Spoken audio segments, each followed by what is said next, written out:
people are like always wondering like, how can I please you, Tasha Black? Like, how can I stand out in terms of all these other guys, Tasha Black? Like, number one thing, follow orders. Be obedient. Listen to me when I talk. Don't just stare at my body. Don't just stare at my tits. Yeah, you know, I love teasing. I love seducing. I love controlling.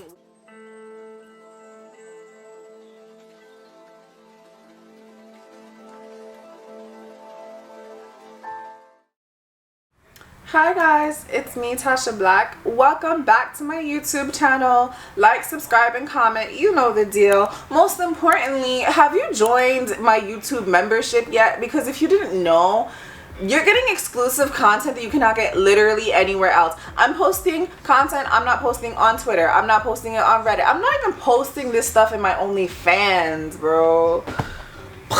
Mind blown, right? I know it's a little bit daunting, but you'll get used to the feelings. Okay, become a YouTube member to get your hands on those exclusive videos, photos, you name it, that you cannot find anywhere else, including on my onlyfans.com/Tasha Black page. So what are we doing now? We're liking, we're subscribing, we're commenting, we're becoming a YouTube member, and we're turning on the notification bell, because I'm doing something like really raunchy and like something I've never like tried before on YouTube ever, and I want you guys to like stay abreast with my drama. So I want you to get all the chapters, all the installments of the tea that I'm going to be spilling about for all of you guys during today's episode, as well as all the other, you know, episode content that I'm going to be sharing with you over the next couple weeks and indefinitely. If you didn't know, I am coming back producing content, actually posting content on YouTube at least once a week. But if you want faster updates, you can become a member. If you want more updates, like more videos, as I said, more exclusive videos than are what's available just on the public kind of channel, then you definitely want to become a VIP member by going over to my channel and joining one of those YouTube memberships. So let's talk about the dirt. Let's talk about the dirty details of what today's episode is about, and just in general what I'm hoping to do with this inside my 24/7 BDSM relationship vlog. Wow. Now I know that's a big title, and I know that first of all, you guys probably have a lot of questions, and the first question is more than likely, am I really in a 24/7 BDSM relationship? And what I'd like to say is no. Okay, your girl is still very available, so don't you worry about that. But all of the info that I'm going to be sharing today, as well as in any of these episodes that are labeled inside my 24/7 BDSM relationship, I'm going to be dropping these every week, every couple weeks. So, you know, again, turn on those notification bells and become a YouTube member now. Why I labeled it this, and why we're talking about it, you know, in terms of as if I was currently in a relationship, is that all of this information is like anecdotal, literally true story, completely 100% based on true fact. All of these things have happened to me, and if they have not happened to me, then they have happened to close, dear friends, other doms that I'm familiar with, other lifestyle kink players that I'm familiar with, other people that are really, really, really involved in the kink and fetish scene and are living it 24/7 the way that I do. So literally, I know that, yeah, I'm not in a relationship. Yes, right now I'm single, right now I'm available, but take all this information to heart. Like, if you were interested in dating a dominatrix, if you're interested in dating a, you know, whatever, if anything, if this is something, a lifestyle that interests you, then you need to keep watching, because you're going to want this information. And I'm starting off the first installment of this series by talking about probably one of the most controversial topics that we could ever talk about when it comes down to BDSM relationships and a 24/7 dominant slave relationship, a DS relationship, right? Dominant submissive relationship. I'm talking to you guys today about how I would punish my submissive boyfriends. Now, I know the whole idea of punishment can be a little bit scary and a little bit daunting for a lot of people, because I think that while, I don't know, you tell me, I'd love to hear about this in the comments, and particularly from any of you that have either experienced what it's been like to be with a partner who's trying on being dominant, like somebody who's, you know, maybe like you were dating and you were like asking them, let's do stuff like this together, and they're just getting their baby legs. I think that's a lot of people. But I'd love to hear your experiences, so please comment down below and let us know. Ask questions. I would love to address any of your questions in further episodes, guys. So definitely do comment, like, subscribe, all of that stuff on today's episode. I know it's a little controversial. I know that a lot of us, you know, we want to feel empowered. If you're dom, then you want to feel empowered, period. Like, if you're coming into BDSM and your interest is in the dominant side of things, then your experience, your fantasy is to be empowered, right? And particularly to feel that sensation of power coming from your loved one, your significant other. I mean, at least that's what it was like for me. I know that when I am in a BDSM relationship, a 24/7 BDSM relationship with this person, we're in a total power exchange. That's another term that you guys might have heard tossed around quite a bit. But basically that's just meaning that this person is 100% my slave, 100% my submissive all the time. When I'm in a relationship like this, I mean, I'm really focused. I'm giving that attention to my slave. I'm really dedicated and connected with my slave. I think about my slave, or I would think about my submissive boyfriend as like the wish fulfillment part of my body. They're my tool, right? So they're an extension of me. So we're deeply, deeply connected. Now, that's not to say that that's how everyone reads their kink relationships. I don't think that's true. I think that there's so many different multiplicities in terms of ways that you can explore and play and feel and experience kink with different partners. I know that there's quite a few people that are in the polyamorous community and are also involved in kink and some very deeply bonded DS relationships. You know, for me, as I said, I do, unless I'm like cuckolding, then I do tend to like to focus on my submissive boyfriend and really seduce and tease that person. In case you guys were wondering, a lot of people ask me about this too. Do I see females? I do see females. I am queer. I do identify as queer. I do love being with women, but I actually do not have as much experience dominating women, only because that's not really my kink or my fetish in particular. Like, I really like, you know, dominating men. I really like the role reversal, and I really like, as I said, my fantasy is to be empowered, and so those are the situations that I want to be empowered in, I guess, is where I'm coming from it. But let's go back to the original point of, in my previous relationships, in my previous female-led relationships, that's another term that you guys might be familiar with, FLR. In my previous FLR relationships, how would I go about punishing my boyfriend? And I think the best way to render punishment on a sub is to make it applicable to their transgression. Because if you're not making the punishment, you know, in some way related to the error that your sub has made, it's never, you know, how are you really communicating what you want to have done? Because this is what it's all about. I mean, I've learned, is what I'm saying. Like when I initially, I think, first had my first submissive boyfriend in college, and we were first engaging with femdom and trying out different things in the bedroom, I think that I didn't really understand how to go about being punitive, because I was not ready or emboldened, confident enough in myself. Yeah, but I was not feeling emboldened enough to really hurt somebody. And I wish that, you know what, thinking about it now in hindsight, thinking about that particular relationship in hindsight and how I dealt with it, and I'll be honest with you, like my preference for subs, I like a very obedient sub. I'm not into a brat. I'm not into these like bratty, submissive types. I just feel like, I think BDSM is so multifaceted, and the different types, the different nuances of fantasy that a person could have that could fall under the BDSM umbrella goes long and far.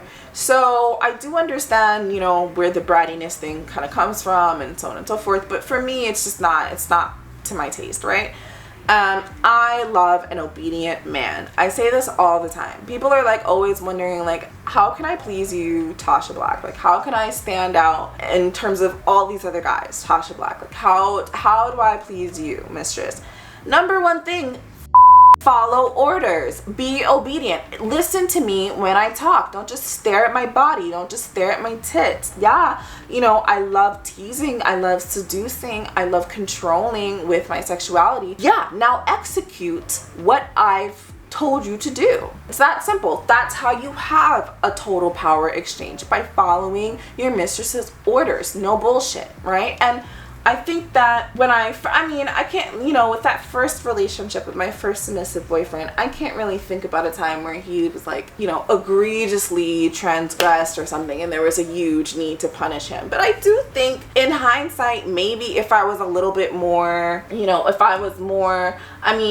because here's the thing too, like, you're still in a relationship, right? And what I actually love about BDSM and introducing BDSM into the relationship and potentially having a 24/7 slave relationship, a 24/7 DS relationship, is that it actually gives you a lot of resources to communicate and to deal with issues in the relationship, utilizing the structures and the protocols that you've already agreed upon in your like kink lifestyle, literally. So you already signed a contract, right? If you're in this 24/7 BDSM relationship, but this time that you've already signed a contract, you've already negotiated, and we'll talk more about the slave contract. I'm sure you guys probably have a lot of questions about this, and we'll talk about it in further episodes. But just really quickly, the slave contract is a full laid out negotiation of what are the terms of your enslavement to me, right? What is your servitude to me? So now that we've negotiated all of those terms, and we both signed that document, and now we both decided that yes, I own you. And I think what I'd also say really quickly about the slave contract, don't bring it up in a relationship or suggest it in a relationship unless you're really ready for that level of commitment. I've only signed one slave contract in my life. One.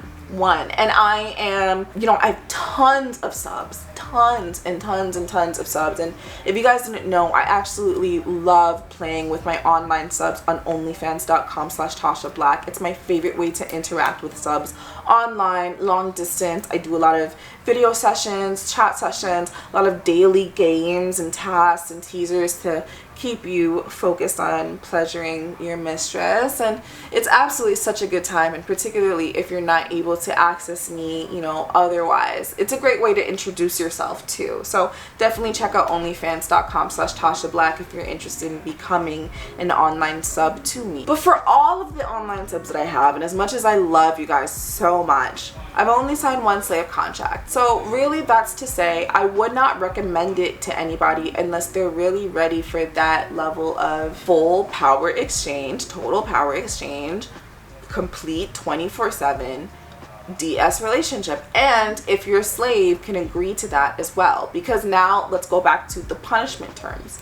So I think it's good to have the contract, or to at least have negotiated, maybe, you know, verbally, what are our boundaries, what are types of play that we enjoy. And hopefully, if, you know, you're playing with somebody over a certain period of time, you at this point kind of know, all right, this is what they like, this is what feels good for them, this is what feels good for me, this is what feels good for us, but, you know, maybe this is not what feels the best for them, but they'll let me do it anyway. So you should already kind of have ascertained what, you know, is the electro the thing that gives them the most pleasure, or is the thing that they'll tolerate, but in reality it's a lot for them, it's a challenge for them, you know? You start to figure out what these particular kinks or fetishes are, because we could also talk a little bit about this, that, you know, I think that just because you're a fetishist, like just because you're a latex fetishist, does not mean that you're submissive. So you guys might think that that's a controversial viewpoint. You let me know, you comment down below, you tell me, but I don't think that being a fetishist constitutes you as being submissive or dominant or any of that. That's what I said. You heard me say it. Whatever. So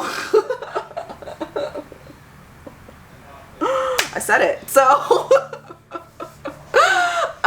I feel like when you know, comparatively when I first kind of started in my first submissive relationship to where I've been, you know, more recently dating submissive men, and how do I go about that and how do I approach that, I feel like the punishment, and particularly having those boundaries, as I said, discussed very, very early on into the relationship, really enables you to now be more flexible with how you punish, and now, you know, use your imagination in terms of creating the punishment such that it actually can be something that is, you know, suited to whatever the transgression may be. Because if you're constantly going back to the whip, if you're constantly going back to the flogger, and particularly what if your sub likes impact play?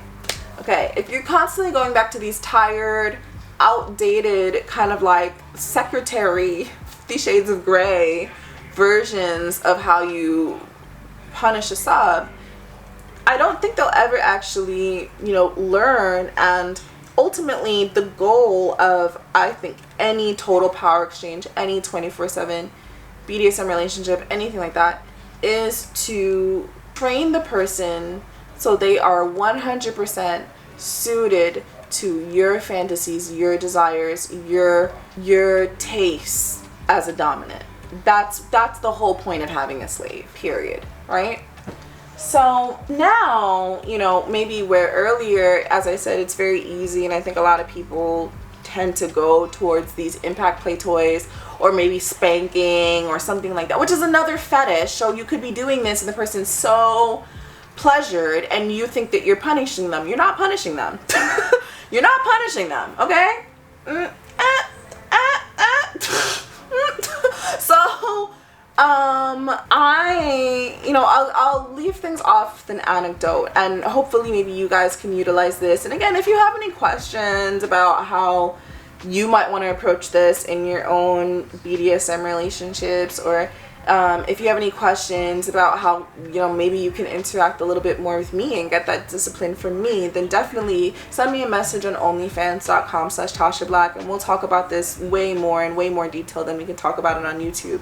But I will leave you guys with an anecdote, and hopefully this story will kind of give you guys some inspo and kind of some direction on how you might want to go about punishing your sub. So one of the #1 ways that I like to punish is via humiliation tactics.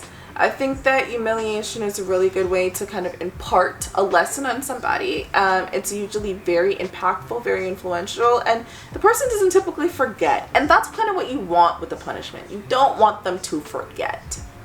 Okay? You want to strike hot and fierce one time and have it really work.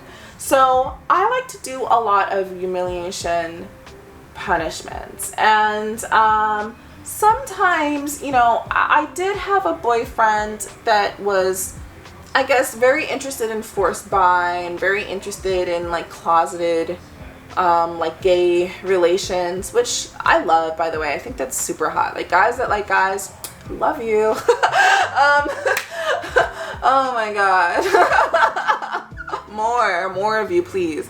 So he was really into it, but he wasn't really confident about it, and it was something that I could kind of use as a sore spot for him, because I knew that he wanted to do it, but obviously it was something that was a fear for him, and there was a lot of other things going on there. So he, you know, posted some content of mine. This was like early on in my career. He posted some content of mine that I did not want posted. I don't know if you guys know or notice this about me, but I really do not post any topless content. I do not like a topless dom. I just don't think it's a good look. I don't like, or not that it's not a good look. I mean, these doms that go topless, more power to you because you're looking hot. But for me, I just feel like a dom, it's clothed female, nude male for a reason, right? So I feel like it's imparting a certain power dynamic when the female is clothed, and that's why I like that. So he was posting some pictures of me that were topless, and I was not happy with that. I was not pleased with that. That was something that we took, it was intimate in the confines of our relationship, and I felt like he was abusing the boundaries of the fact that,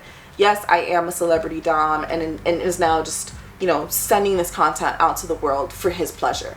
Oh, no, right? It's never about his pleasure. It's always about mine. So from there, you know, I decided to humiliate him because, I mean, I think that's only fair that you're doing something to publicly expose me. I'm going to publicly expose you.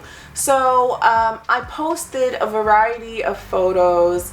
As I said, we've done a lot of forced buy sessions, and I did shoot a lot of pictures and videos of him servicing other men, and you know, I posted it on my page. And honestly, I mean, it might have been bad for the relationship, but I feel like it was necessary for him to understand the weight of, you know, the action that he had taken, of the transgression that he had made. And I know what, it never happened again.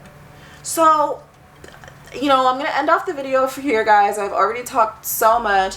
Please let me know, comment, and tell me if you like this and if you want to talk more. And thank you so much for watching the video. Again, like, subscribe, and comment, and be sure to become a member of my YouTube page. Bye!